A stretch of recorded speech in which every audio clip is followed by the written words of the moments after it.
মতো consensus commission, ওনার নেতৃত্বে একটা কনসেনসাস কমিশন হবে। আমি সম্মানিত বোধ করছি উনি আমাকে ওটাতে ইনক্লুড করছেন। তো এখন তাদের দেখি দিলীপ সুজনের প্রস্তাব কি। প্রথম সংস্কার কমিশনের সুপারিশ দিয়ে বিভিন্ন রাজনৈতিক দল ও নাগরিক সমাজের সকল অংশীজনের সঙ্গে আলোচনা করা। দ্বিতীয়ত, সকল কমিশনের গুরুত্বপূর্ণ প্রস্তাবগুলো সংস্কারের অগ্রাধিকার তথা খাতসমূহ চিহ্নিত করা। তাহলে হলো প্রথমে যে যারা যারা কয়েকশো পৃষ্ঠা হইতে পারে, কারোটা কিংবা ছোট হইতে পারে, এগুলো নিয়ে একটা অগ্রাধিকার চিহ্নিত করা। অগ্রাধিকার চিহ্নিত করে রাজনৈতিক দলের সাথে আলাপ আলোচনা করা। তৃতীয়ত হলো কোন সংস্কারগুলো অন্তর্বর্তীকালীন সরকার করবে, কোনটা নির্বাচিত সরকার করবে তা নির্ধারণ করা। ওকে। চতুর্থত, অন্তর্বর্তীকালীন সরকারের এখতিয়ারের ভিতরে সংস্কারগুলো সম্পন্ন করার মধ্য দিয়ে সুষ্ঠু নির্বাচনের পরিবেশ সৃষ্টি করা। পঞ্চমত, নির্বাচিত সরকার কর্তৃক যে সকল সংস্কার করা হবে সে বিষয়ে রাজনৈতিক দলগুলোর মধ্যে একটি জাতীয় সনদ, আমরা সুজনের পক্ষ থেকে বহুদিন থেকে জাতীয় সনদের কথা বলে আসছি, বা সমঝোতা স্মারক স্বাক্ষর করা, যাতে যেসব দল সরকার গঠন করবে তারা যেন সংস্কারের উদ্যোগ গ্রহণ করতে এবং বিরোধী দলগুলো যেন তাতে সমর্থন দিতে বাধ্য হয়।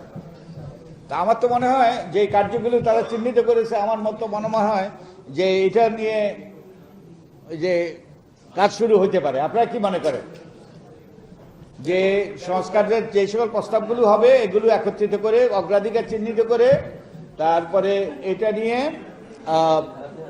রাজনৈতিক দলের সাথে আলাপ আলোচনা করা?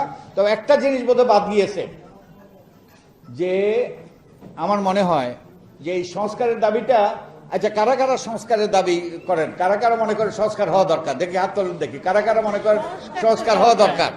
ওকে, ভেরি গুড। হ্যাঁ, আচ্ছা ও যে জিনিসটা কনক্লুশনে আছে যে এটার জন্য যেটা আমি মনে করি গুরুত্বপূর্ণ সেটা হলো জনমত সৃষ্টি করা। ওকে, জনমত সৃষ্টি করার জন্য মানুষকে সচেতন করা, মানুষকে মুখে মুখে এই দাবি তোলা।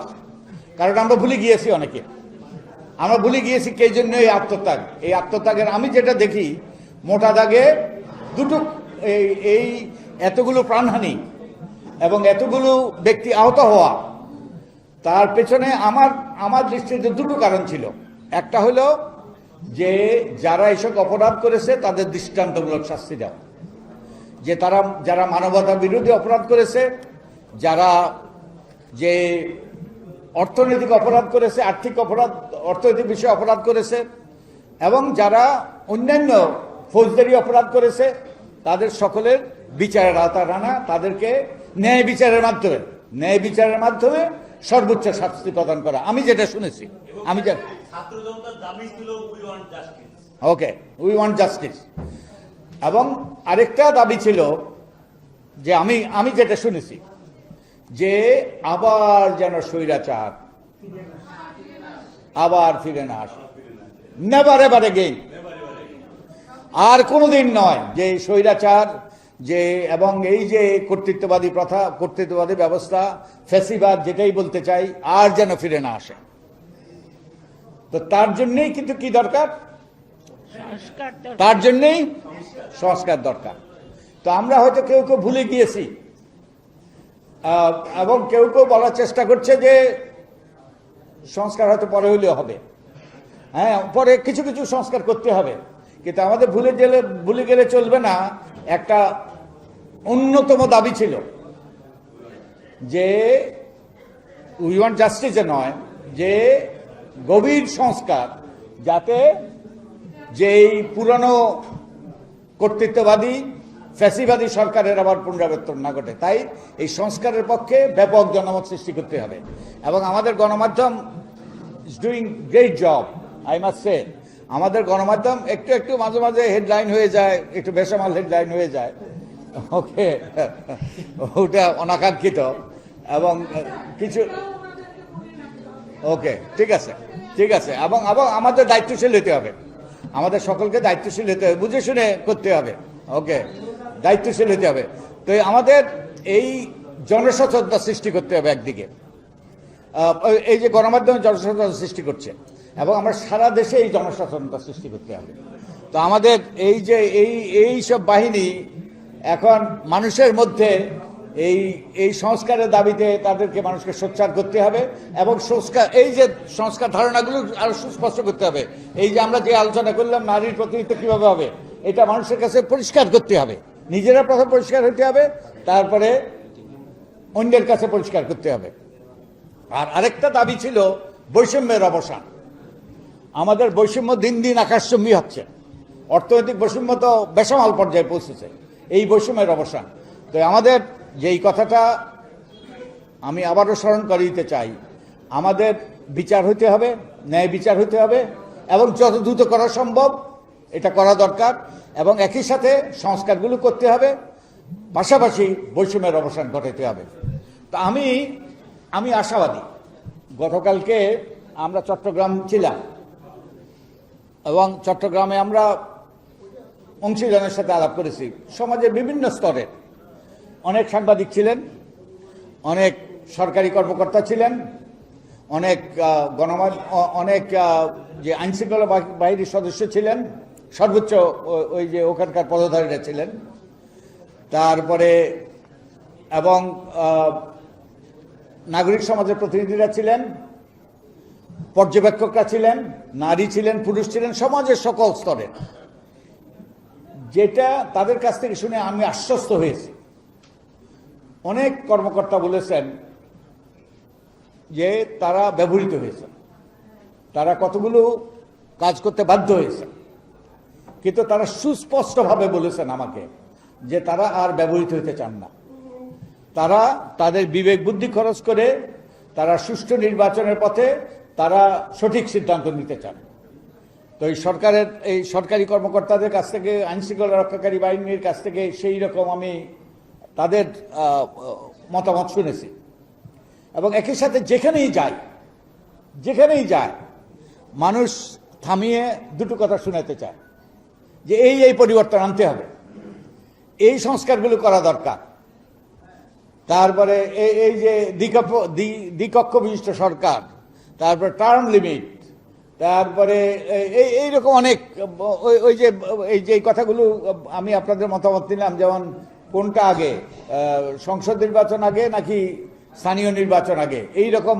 তারপরে এই দুটো নির্বাচনী তত্ত্বাবধায়ক সরকারের অধীনে হওয়া উচিত কিনা, এরকম আমরা হাজার হাজার আমরা এই যে মানুষের মতামত পেয়েছি আমাদের ওয়েবসাইটের মাধ্যমে, আপনারা ওয়েবসাইটের মাধ্যমে, আমাদের ফেসবুকের মাধ্যমে এবং একই সাথে ইমেলের মাধ্যমে আপনাদের মতামত দিতে পারেন। প্লিজ আপনারা লিখিত মতামত দেবেন এবং এটা আমরা পেতে চাই, পড়তে চাই এবং আমরা সবগুলো বিবেচনায়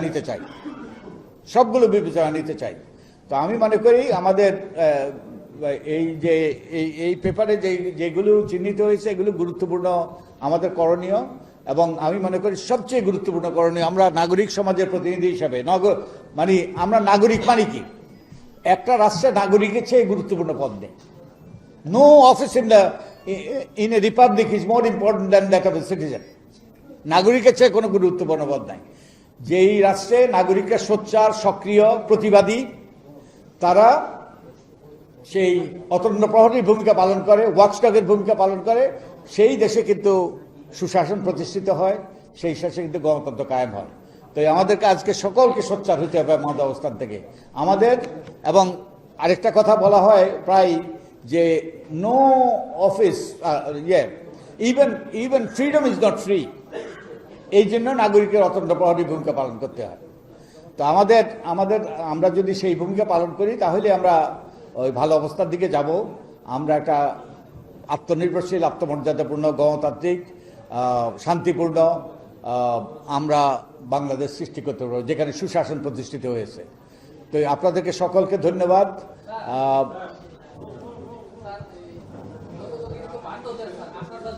হ্যাঁ,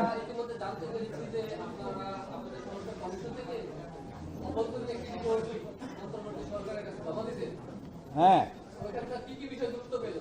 এই সব কিছু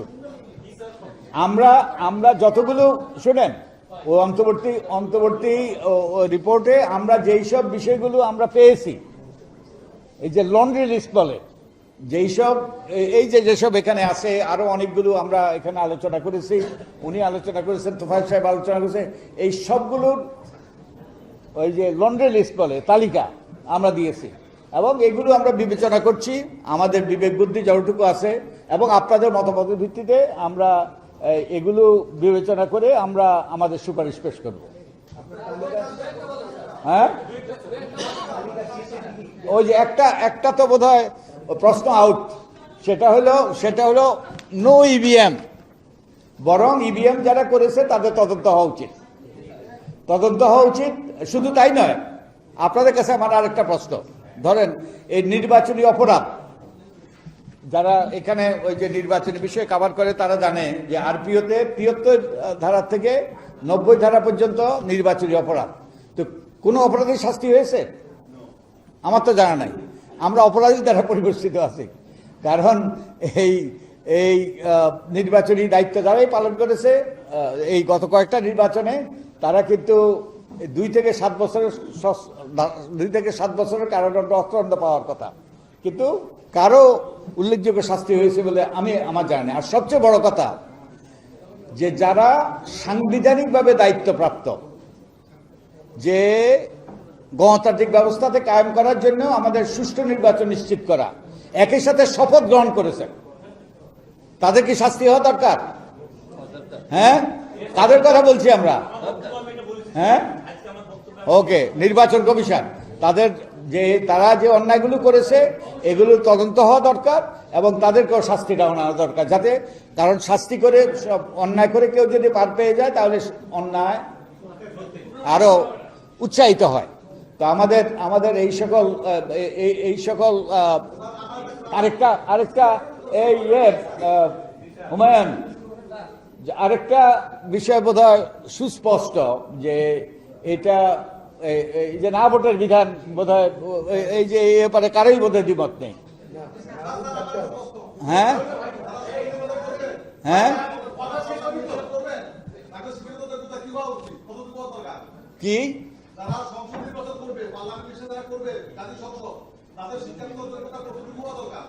আচ্ছা, আপনার কি মনে হয়?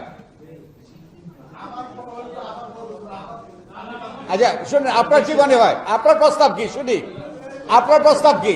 এই শুনেন। হ্যাঁ প্লিজ। হ্যাঁ হ্যাঁ, কত? গ্রাজুয়েশন। ভালো, ওকে। আচ্ছা শুনেন, তাহলে আমাদের জাতীয় কবি নজরুল ইসলাম যদি আজকে বেঁচে থাকতেন, তো ওনাকে আমরা অযোগ্য করতাম, রবীন্দ্রনাথকে অযোগ্য করতাম। আমাদের এই যে দাবি আছে কৃষক, শ্রমিক, এদেরকে সবাইকে অযোগ্য করতাম। এটা করতে চান? ওকে, হ্যাঁ।